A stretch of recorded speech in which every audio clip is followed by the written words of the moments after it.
देखिए, महाविकास आघाड़ी जिसके अंदर शरद पवार की एनसीपी, कांग्रेस और उद्धव ठाकरे सेना है, महाविकास आघाड़ी को हमने पहले प्रस्ताव दिया था कि अगर भारतीय जनता पार्टी को हराना है तो हम भी आपके साथ आने के लिए तैयार है।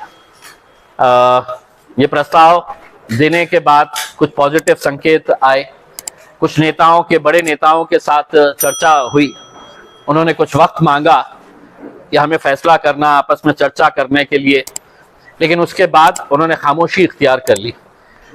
अब उनकी खामोशी का कब तक हम इंतजार करते रहे, तो हमने तय किया है कि 8 तारीख के दिन बैरिस्टर असदुद्दीन अवैसी साहब औरंगाबाद आ रहे हैं और हम उस दिन से हमारे इलेक्शन की प्रक्रिया हम शुरू करने वाले हैं। फॉर्म डिस्ट्रीब्यूशन जो हमने रोक के रखे थे, वो फॉर्म डिस्ट्रीब्यूशन की प्रक्रिया 8 तारीख से हम शुरू कर देंगे। और हमने ये कहा था कि हम बहुत कम सीटें लड़ने के लिए तैयार हैं। हमारी जितनी ताकत है उस ताकत के हिसाब से हम बहुत कम सीटें लड़ेंगे। अगर आप और हम साथ में मिलके आते हैं तो, क्योंकि हमें भी पता है, हम ऐसा नहीं है कि हमारी ताकत इतनी है और हम इतना मांगेंगे। हमारी जितनी ताकत है हम उस हिसाब से ही बात करेंगे। और अगर आप नहीं लेते हैं तो फिर आप मुझे कहीं पर भी रोक नहीं सकते हैं। हम कितनी सीटें लड़ाना ये हमारा इख्तियार रहेगा, क्योंकि एक तरीके से आप हमको एक मैसेज दे रहे हैं कि नहीं, हम तुमको इस वजह से नहीं ले रहे हैं कि एमआईएम की कोई ताकत नहीं है, एमआईएम का कोई वजूद नहीं है। तो जब आप यही पैगाम दे रहे हैं तो फिर हम, हमारी ताकत है तो पूरी ताकत के साथ हम बताएंगे करके। अभी भी 3-4 दिन का वक्त है। अगर कुछ पॉजिटिव संकेत आता है तो हमें भी मालूम है कि अगर वोटों का बंटवारा हुआ तो नुकसान होगा और फिर भारतीय जनता पार्टी आएगी, और वो आने के बाद फिर हमारे ऊपर उंगली उठाने का आपको कोई इख्तियार नहीं रहेगा। तो एक बार अच्छी तरीके से शरद पवार साहब, नाना पटोले साहब, उद्धव साहब, आप सुन ले कि हम बड़ी संजीदगी के साथ, पूरी ईमानदारी के साथ भारतीय जनता पार्टी को हराने के लिए आपके साथ आने के लिए तैयार है। आप हाँ या ना में जवाब दें, नहीं तो हमारा अकेले चलने की पूरी तैयारी हमने करके रखे है। आप नहीं लेते हैं तो बोल दे हमें, अब हम बहुत ज्यादा इंतजार नहीं करेंगे। उसका कोई लिमिट नहीं है। हम 8 तारीख से हमारे फॉर्म डिस्ट्रीब्यूशन की शुरुआत करेंगे और 8 तारीख से जहां जहां जो भी इच्छुक उम्मीदवार है उनको फॉर्म्स लेकर हम इमीडिएट है तो उसके सर्वे करवाएंगे, उसकी स्क्रूटिनी करवाएंगे और जहां लड़ सकते हैं वहां पर यकीनन पूरी ताकत के साथ उतरेंगे। आप कहां से लड़ने वाले? देखिए, एक पार्टी के उसमें एक शख्स बहुत मायने नहीं रखता है। हो सकता है कि असद साहब मेरी जगह किसी और को दे दे। तो पार्टी अहम होती है और मैं पार्टी को मजबूत करने के लिए काम कर रहा हूं उसमें। तो मुझे बार बार पॉइंट करके कि मैं कहां से और मैं लड़ूंगा नहीं लड़ूंगा करके, तो आप मेरी पार्टी को छोटा कर रहे हैं और मुझे बड़ा करने की कोशिश कर रहे हैं, जैसा बिल्कुल वैसा नहीं होना चाहिए। इसके अंदर जो भी फैसला है वो पार्टी तय करेंगे, पार्टी के अध्यक्ष बैरिस्टर असदुद्दीन अवैसी साहब। देखिए, अभी कुछ दिनों से जो मामलात यहां पर देखने को मिल रहे हैं महाराष्ट्र के अंदर, पहले वो बदमाश किस्म का जो महाराज, उसने जिस तरीके के शब्दों का इस्तेमाल किया इस्लाम मजहब के बारे में और मुसलमानों के लिए अपनी जान से ज्यादा जो जिनसे मोहब्बत करते हैं, नबी करीम सल्लल्लाहु अलैहि वसल्लम, प्रॉफेट मोहम्मद के बारे में उन्होंने जो शब्दों का इस्तेमाल किया है, पूरे महाराष्ट्र नहीं पूरे देश भर में इसके लिए गुस्सा था। और उसी दिन देश के मुख्यमंत्री, महाराष्ट्र के मुख्यमंत्री उसी दिन आते हैं, उस गुंडे मवाली को बाजू में बिठाकर उसकी पीठ थपथपाते हैं और कहते हैं कि तेरे बाल को भी हम हाथ नहीं लगने देंगे। उनका उस स्टेटमेंट को सुनकर मुझे ऐसा लग रहा था कि यह महाराष्ट्र का कोई मुख्यमंत्री नहीं बोल रहा है, बल्कि कोई एक टपोरी बोल रहा है। इस तरह की भाषा का इस्तेमाल कर रहे थे, क्योंकि मुख्यमंत्री राज्य का होता है, कोई जात का नहीं होता है। मेरे भी मुख्यमंत्री है, लेकिन इस तरह की जब वो बातें करते हैं तो हमारी नजरों में उनकी क्या इज्जत रह गई है ये हम जानते हैं और हमारा समाज अच्छी तरीके से जानता है करके। हुआ क्या है, 58 एफआईआर रजिस्टर हुए हैं पूरे हिंदुस्तान के अंदर। 58 अभी तक कोई कार्रवाई नहीं हुई। यानी कि 58 जब एफआईआर रजिस्टर हुए हैं, इससे यह साबित होता है कि कहीं ना कहीं कोई बहुत गंभीर विषय हुआ है, जो लोग नाराज है, पुलिस स्टेशन में जाकर एफआईआर रजिस्टर करवा रहे हैं।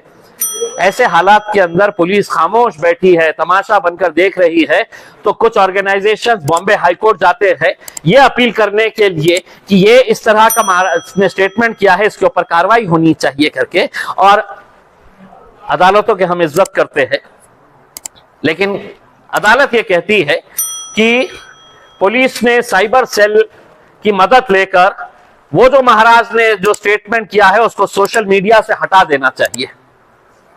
जब अदालत को यह बताया जाता है कि कई शहरों के अंदर भूख हड़ताल कर रहे हैं, लोग आंदोलन कर रहे हैं, लोग मोर्चे निकाल रहे हैं, तो अदालत का कहना होता है कि आप हम पर दबाव डाल रहे हैं, आप हम पर दबाव नहीं डाल सकते। हम अदालत को यह कहना चाहते हैं हम कतई दबाव नहीं डाल रहे, हम अदालतों की इज्जत करते हैं, हम अदालत में इसलिए आते हैं कि हमें पूरा यकीन है इस देश की न्याय प्रणाली के ऊपर।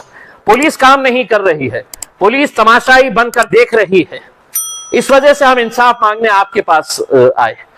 आप कम से कम एक शब्द बोल देते कि इस तरह की भाषा का इस्तेमाल किसी ने नहीं करना चाहिए, पुलिस ने कानून के हिसाब से कार्रवाई करनी चाहिए, हमारे ऊपर भी वो प्रतिबंध होता। कार्रवाई नहीं हो रही है, इस वजह से ये जो सेमड़े पोटे जो देवेंद्र फडणवीस ने मार्केट में छोड़ के रखे हैं, जो आके आज ये धमकी दे रहे हैं खुलेआम, कभी पुलिस वालों की पत्नियों को बताते हैं, पुलिस वालों को धमकाते हैं, कभी ये कह रहे हैं कि मस्जिद में घुसकर मारेंगे, तो ऐसे लौंडों की हिम्मत बढ़ रही है कि कुछ तो नहीं होने वाला है करके।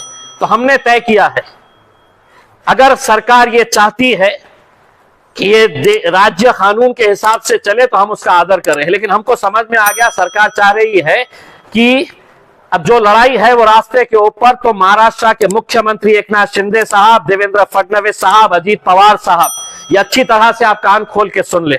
हम 5 दिन का आपको वक्त दे रहे हैं, अगर 5 दिन के अंदर इन लोगों के ऊपर अगर कार्रवाई नहीं हुई तो 6ठे दिन हम पूरे महाराष्ट्र की मीटिंग लेंगे और एक डेट डिक्लेयर करके इतनी बड़ी रैली मुंबई की तरफ कूच करेंगे हम कि महाराष्ट्र के इतिहास में कभी देखी नहीं होगी उसमें। और हम वहां पर आके कोई हंगामा नहीं करेंगे, हम पूरा संवैधानिक अधिकारों का इस्तेमाल करते हुए शांतिपूर्ण तरीके से आपके पास आएंगे और मुख्यमंत्री साहब, उप मुख्यमंत्री साहब, आपको हम एक संविधान, कॉन्स्टिट्यूशन की एक पुस्तक आपको गिफ्ट करने के लिए आएंगे। महाराष्ट्र के बड़े आईपीएस ऑफिसर्स को फ्रेम करके, वो जिस वक्त आईपीएस की शपथ ले रहे थे, उस शपथ की याद दिलाने के लिए वो शपथ हम फ्रेम करके आईपीएस ऑफिसर्स को और महाराष्ट्र के वरिष्ठ पुलिस अधिकारियों को हम देंगे कि आप अपना कर्तव्य निभाइए। ये सरकारें आएगी, ये जाएगी, लेकिन कहीं ना कहीं आज इस राज्य के अंदर जो हालात पैदा हो रहे हैं, इसके लिए कौन जिम्मेदार है? सिर्फ अपनी कुर्सी बचाने के लिए आप आम लोगों को लड़ाना चाहते हैं, आप दंगे भड़काना चाहते हैं, कोई कार्रवाई नहीं करेंगे। 58 एफआईआर होने के बाद मैं तो अपील करूंगा लोगों से, आप कहीं पर कुछ होता है तो कोई जरूरत नहीं एफआईआर करने की। महाराष्ट्र की सरकार ने हमको संकेत दे दिया है कि तुम्हारी एफआईआर सिर्फ हम कागज काला करने के लिए करेंगे, लेकिन कार्रवाई नहीं करेंगे। जो कार्रवाई करनी है तुम्हें सड़क के ऊपर आओ और करो, तो वो कार्रवाई करने के लिए भी हम तैयार है। 5 दिन का वक्त है, इस 5 दिन के अंदर अगर नहीं करते हैं तो हमारी भी तैयारी है, हम आएंगे, मुंबई की तरफ कूच करेंगे। देखिए रामगिरी, एक तो ये जो गुंड प्रवृत्ति का ये जो बदमाश आदमी है, जो भगवा चोला पहना हुआ है,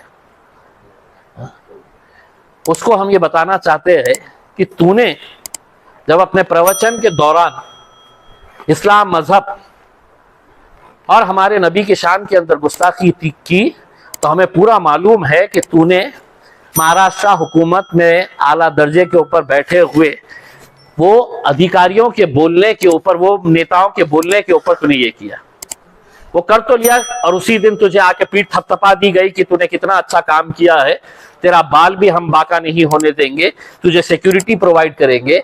मैं महाराज को अलर्ट कर रहा हूं, हम तो कुछ नहीं करेंगे क्योंकि हम इस मुल्क के संविधान के ऊपर, न्याय प्रणाली के ऊपर यकीन करते हैं, लेकिन महाराज अपने ही लोगों से थोड़ा सा सतर्क रहो, क्योंकि हो सकता है कि तेरी जान के पीछे भी पड़ जाए,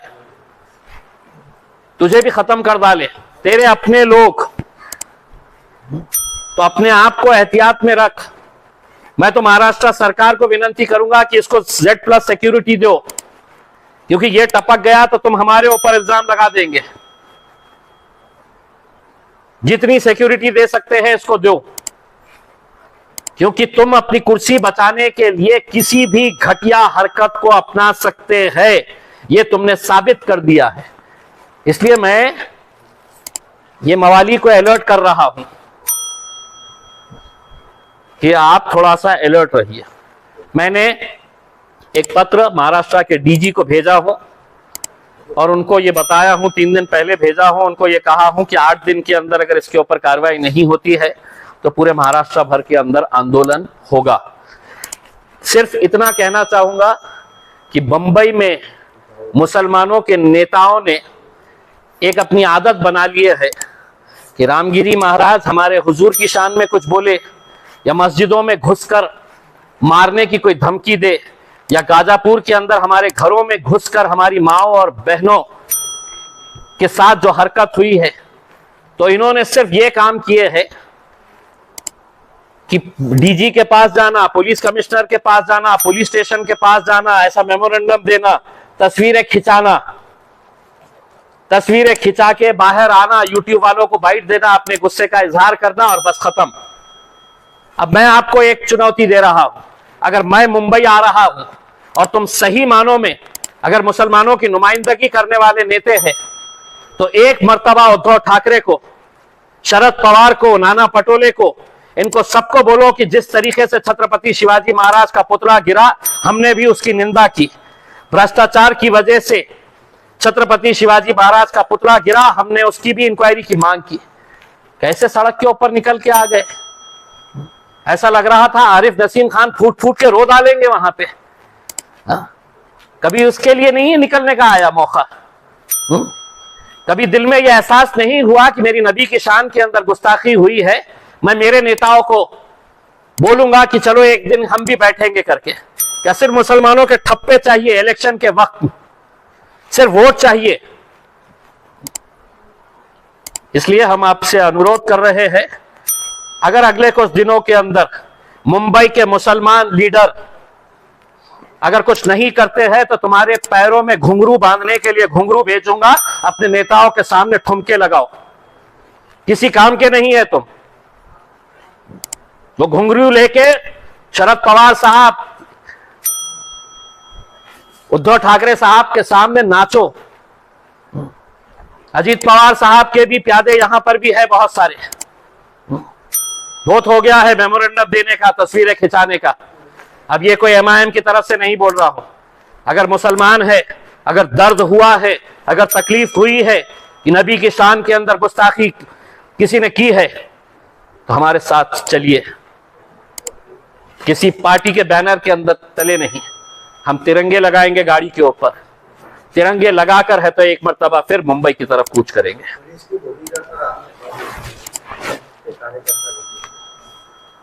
देखिए, पुलिस जिस तरीके से पिछले कुछ टाइम से कार्रवाई नहीं कर रही है, खामोश देखने का काम कर रही है, तो अब ऐसा लगने लगा है कि ये वर्दी के अंदर भाजपा के, शिवसेना के, RSS के कार्यकर्ताओं ने वर्दी पहन के रखी हुई है। वरना क्या वजह है कि कोई एक IPS ऑफिसर खड़े रहकर कोई कार्रवाई करने के लिए आगे नहीं आ रहा है?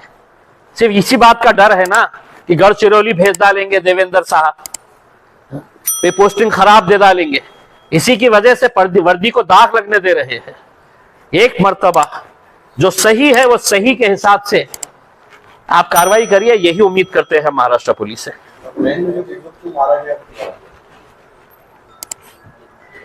बहुत ही अफसोस के साथ ये कहना पड़ रहा है कि आए दिन हमको सोशल मीडिया के ऊपर इसी तरह के खबरें देखने को मिल रही है। ये इसलिए चल रहा है कि हमने अपने आप को सिर्फ सोशल मीडिया तक महदूद रखे हैं। हम अपने आप को सिर्फ पुलिस कमिश्नर और IG और SP के सामने जाकर मेमोरेंडम देने तक की और तस्वीर खिंचाने तक की और एक बाइट देने तक के महदूद रख दिए हैं।